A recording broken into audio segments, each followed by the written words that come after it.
right, how's it everybody? On today's episode, it's a little bit of a continuation of John's KTM690 adventure build that he did, except this time him and I did a moto camping trip, and in the morning when he got his bike packed up, I grabbed the camera and let him do a walk around of this luggage system that he's running. He's using the Tusk Highland X2 Rack system, retails for about 380 bucks, looks awesome, works awesome. Anyway, let's jump in, let him give us a explanation of everything, and hope you guys enjoy. Cheers. How's it, guys? I've got John again. Remember we did a walk around video on his KTM690 build that he did, and that video we didn't have his luggage set up. So him and I have just completed an adventure ride, and we all packed up, and he's going to walk us around on the type of luggage system that he's using. All right, John, take it away. All right. So I've got I think I mentioned in the last video, I've got the rack system that's got the hard pipes, but for what we're doing, 1-2 nights, I decided that I'd probably stick with the soft-sided luggage. So this is the Tusk system, rackless. I believe it's a V2. I'm not exactly sure on that, but it's a pretty good system. It's got some mole here, so you can put some attachments on, some extra little clips where you can put more stuff on here if you want. It's perfect for 1 or 2 nights. And then inside of each one of these, it's got a dry bag that just slips in. You can use it or not use it. I tend to use them because it makes it easier to get everything in there.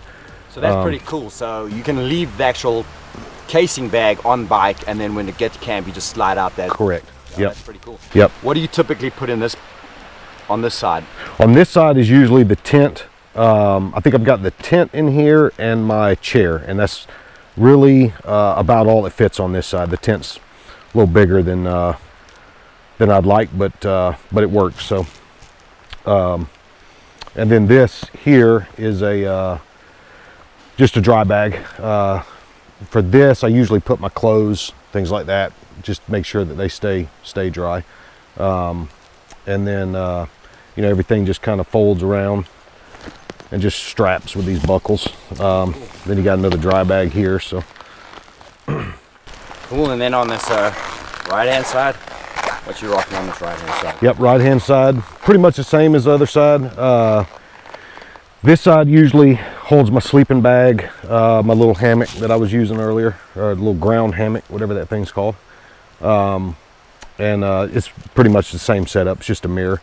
And then you've got so it straps down in the back here, and then that holds it that way, and then you've got straps that come from the bottom here.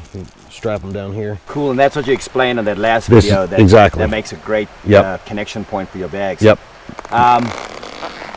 More or less, what does a luggage system like this typically cost? I think this one I got it on clearance on Amazon. I believe it was $389. Okay.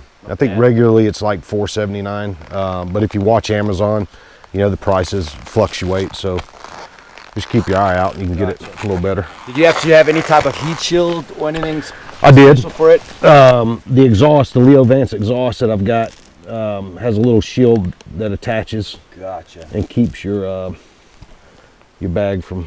And you've never had any issues with that heads? Never had any issues. You can see where it sits when I take the baggage off. You can see where it sits, but it's not. I think that's probably normal. But no heat. That's great. Yeah, it's a good system. It's a really good system. It's a little more streamlined than the hard luggage. Yeah.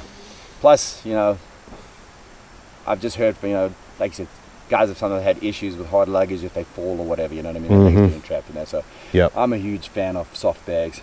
But yeah, that's a really cool system. Yes, sir. John, I appreciate it, man. Absolutely. Had a blast.